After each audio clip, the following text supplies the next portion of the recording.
बिस्मिल्लाहिर्रहमानिर्रहीम, अस्सलाम वालेकुम जी। दोस्तों, कल कौमी असम्बली के इजलास में अली वजीर, जो कि पीटीएम का बंदा था, जो हमेशा पाकिस्तान फौज के खिलाफ बोलता रहा, उसने कल फिर पाक फौज के खिलाफ अच्छी बली चढ़ाई की। पाक फौज को बुरा भला कहा, पाक फौज को सियासत में इंटरफेयर करने वाला बोला, पाक फौज की धज्जियां उड़ा के रख दी। और आपको बताऊं कि एक भी बंदा, एक भी पाकिस्तानी वहां पर ऐसा नहीं था जो उसको रोकता, जो उसको मना करता, जो उसकी बात को डिनाई करता। ना तो वहां पर मुराद सही था, ना वहां पर अली मोहम्मद खान था कि जो उसको रोकते, जो उसको बताते कि पाक फौज ने क्या क्या कुर्बानियां दी हैं, और उसको बताते कि पाक फौज के खिलाफ बोलने वालों को हम कभी भी अपने अंदर नहीं रखते। लेकिन वहां पर कौन था? पीटीएम। पीडीएम में क्या है?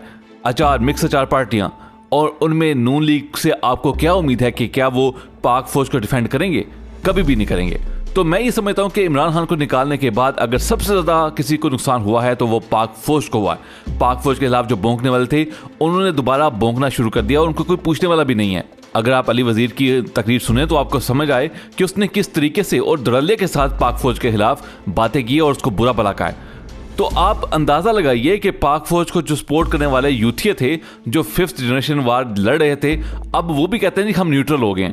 तो ये चीज नहीं चलेगी। खुदा के लिए ऐसी बातें मत करें। पाक फौज हमारा कुल सरमाया है, हम पाक फौज के बगैर कुछ भी नहीं है। अगर पाक फौज सियासत में इंटरफेयर नहीं कर रही तो आप उनको फिर भी सपोर्ट करें।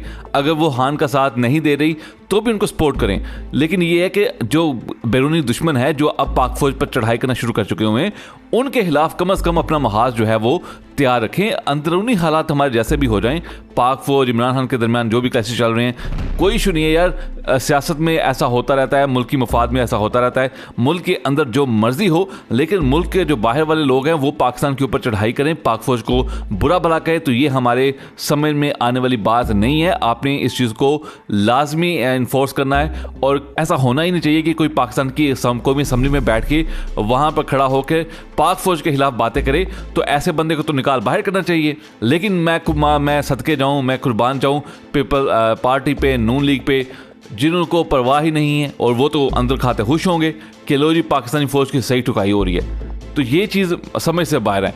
ठीक है, अब आपको पता है कि किस तरीके के साथ नून लीग वाले जो है वो पाक फौज के खिलाफ अपना जहर उगलते रहे हैं। ये किसी से ढका छुपा नहीं है। किस तरीके से नवाज शरीफ की तरफ से पाक फौज को गंदा किया गया, पाक फौज पर इल्ज़ामात लगाए गए, पाकिस्तान फौज को बुरा भला कहा गया। हालांकि पाक फौज के जो जवान हैं वो तो हर रोज़ शहीद हो रहे हैं पाकिस्तान के लिए। तो उनको अगर इस तरह का आउटपुट दिया जाएगा तो कैसे चलेगा? ये तो उनका मोरल डाउन करने वाली बात है। तो ये चीज़ है एक मैं जो सबसे पहले आपसे करना चाह रहा था कि खुदा के लिए पाक फौज को सपोर्ट करना बंद मत कीजिए। लेकिन जो असेंबली में खड़े होकर पाक फौज के खिलाफ भौंक रहे हैं, खुदा के लिए असेंबली वाले आप जो भी हैं, आप चाहे आपके पास हुकूमत आ गई, इक़्तिदार आ गया, कम अज़ कम इतनी गैरत शर्म होनी चाहिए आप में कि कोई बंदा पाक फौज के खिलाफ ना बोल पाए। अगर वो बोला तो उसको चुप करवाना आपकी जिम्मेदारी है। अगर आप वो नहीं कर सकते तो खुदा के लिए इन असेंबली को छोड़िए, दफ़ा हो जाइए यहाँ से। दोस्तों, बात यहीं पे ख़त्म नहीं हुई। एक तरफ जहाँ पर अली वजीर ने खुलकर बाजवा साहब पर तनकीद की, उनकी पॉलिसीज़ पर तनकीद की और उनको चैलेंज भी दिया, तो वहीं पर मोहसिन दावड़ ने भी खुल के बातें की हैं और बड़े आराम से बातें की हैं, जैसे उनका हक बन रहा हो कि वो मतलब कोई कमी कमीन है पाक फौज जिसके खिलाफ वो खुल के बातें कर रहे हैं। अब उसमें वो कहता क्या, मोहसिन दावड़ क्या कहता है? मोहसिन दावड़ कहता है कि जब पाकिस्तानी फोर्सेज ने, एयरफोर्स ने अफगानिस्तान के एक शहर है मीर सफल, उसमें अटैक किया है, उधर जाके बमबारी की है, जिससे 40 अफगानी मारे गए हैं। उस बात को लेकर पाकिस्तान में कोई बात नहीं की जा रही और पाकिस्तानी फ़ौज को इसके बारे में पूछा नहीं जा रहा। तो हम हुक्म देते हैं कि इस चीज़ की इंक्वायरी की जाए पाक फ़ौज के खिलाफ कि उन्होंने ऐसा क्यों किया, कि उन्होंने अफगानिस्तान में जाकर जो हमले किए हैं वो किए क्यों हैं। तो ये चीज़ है जो मोहसिन दावड़ ने भी रिक्वेस्ट की है। रिक्वेस्ट तो नहीं मैं कहता, मैं बल्कि ये कहूँगा कि वो उसने पाक फौज के ऊपर खुल कर तनकीद की है, या फिर कह ले कि थप्पड़ मारा है। तो ये मैं मुबारकबाद देता हूँ यहाँ पे अदारों को भी कि जो बंदे उनके साथ बोलने वाले थे, जो बंदे उनके साथ चलने वाले थे, उन सब को उन्होंने बाहर निकाल किया है। और जो इम्पोर्टेड हुकूमत थी, जिनका काम ही ये था कि वो पाक फौज के खिलाफ भौंकते रहें, उनको ला अंदर अपने अदलिया में दिया। अब यहाँ पर मैं आपको एक और चीज़ बताऊँ। आप अंदाज़ा कीजिए कि जो कराची का जलसा हुआ है उसने पूरे के पूरे रिकॉर्ड तोड़ कर रख दिए हैं। उसमें इमरान खान साहब ने कहा है जी कि पाक फौज हमारा एक ऐसा इदारा है जिसके खिलाफ हम कभी नहीं जा सकते। और वहाँ पर इतने बड़े क्राउड में, इतने बड़े जलसे में वो पाक फौज के खिलाफ नहीं बोला, लेकिन वहीं पर एक छोटी सी जो ऐवान है उसमें बैठकर गद्दार वतन लोगों ने पाक फौज के खिलाफ अपना जो जहर उगला और उसके साथ जो बैठे हुए थे, जो खुद को मुहिब्बे वतन कहते हैं, उनकी ज़ुबानों पर ताले लगे हुए थे और उनके अंदर इतनी हिम्मत नहीं थी कि वो कोई बात करें। तो अब आप अंदाज़ा लगाइए कि जो बंदा इस वक्त पूरे पाकिस्तान में जिसके जलसे 20 सिटीज़ में हो रहे हैं, मतलब वो कराची में जलसा कर रहा है तो 20 सिटीज़ में स्क्रीनें लगा कर उसका जलसा देखा जा रहा है, और जलसे इतने इतने बड़े हुए हैं कि जितने ये PDM पार्टियाँ जो हैं वो मतलब मिल के एक जलसी करते थे ना, उससे भी बड़े ये जलसे हुए हैं जो कि स्क्रीनों पर चल रहे थे। तो ये आप पावर का अंदाज़ा लगाइए कि इस वक्त इमरान खान साहब के साथ कितनी आवाम खड़ी है। और पाक फौज ने जो मतलब उनको भी अब समझ आ रही होगी कि उन्होंने क्या गलती कर दी है कि वो पाकिस्तान जो तहरीक इंसाफ है उसके बैकएंड पर खड़े नहीं हुए, न्यूट्रल रहने की बात जो की उन्होंने, अब उनको भी समझ आ रही है कि न्यूट्रल रहना हमारे लिए ही नुकसानदेह साबित हो गया है। और जिस तरीके से ये सारे बंदे जो है वो पाकिस्तान तनकीद कर रहे हैं पाकिस्तान फ़ौज पर, और यहाँ जाहिर सी बात है पाकिस्तानी फ़ौज यहाँ असेंबली में होने वाली जो बातें हैं उन पर आकर अपना रद्दमल तो देने से रही। अब यहाँ पर रद्दमल देना था किसने?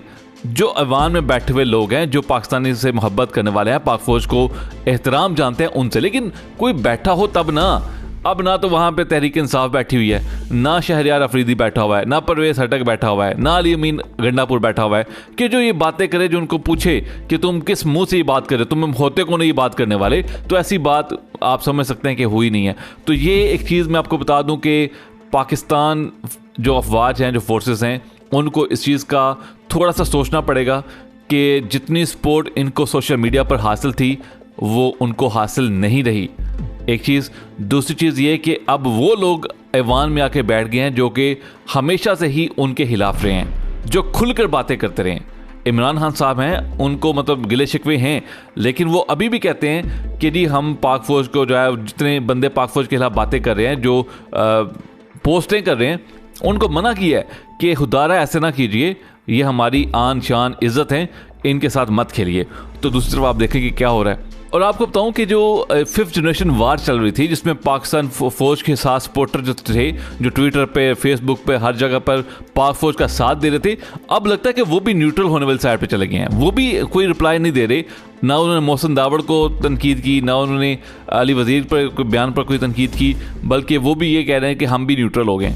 तो ये न्यूट्रल वाली गेम जो है वो कोई नहीं होती। अगर हमने पाकिस्तान को बचाना है, अगर हमने पाकिस्तान की इज्जत रखनी है, और अगर हमने खुददार कौम बनना, तो ये न्यूट्रल वाला सीन जो है वो ख़त्म करना पड़ेगा और हमें मिल बैठकर इस चीज़ का हल निकालना पड़ेगा। ये बड़े ही गलत ट्रैक पर हम जा रहे हैं, ये ट्रैक हमारे पाकिस्तान को सूट नहीं करता। तो इसलिए मैं ये चाहता हूँ कि हम थोड़े से बैठ के समझ के इस चीज़ को हल करें, मसले को। ये मसला बहुत बड़ा मसला है, ये छोटा मसला नहीं है, तो इसको हल करना बहुत ज़रूरी है। तो आपको बताना था मैंने वीडियो जो कराची में जलसा हुआ उसके बारे में, लेकिन वीडियो लंबी हो गई है, तो इस वीडियो को हम इधर ही ख़त्म करते हैं। अगली वीडियो में मैं आपको कराची में होने वाले जलसे के बारे में मुकम्मल तफसील से आगाह करूँगा। तो आज के लिए बस इतना ही जी। आपसे मुलाकात होती है अगली वीडियो में। तब तक अपना बहुत सा ख्याल रखिएगा, और जाते हुए पाकिस्तान आर्मी जिंदाबाद, पाक फौज पाइंदाबाद का नारा भी ज़रूर लगाइएगा।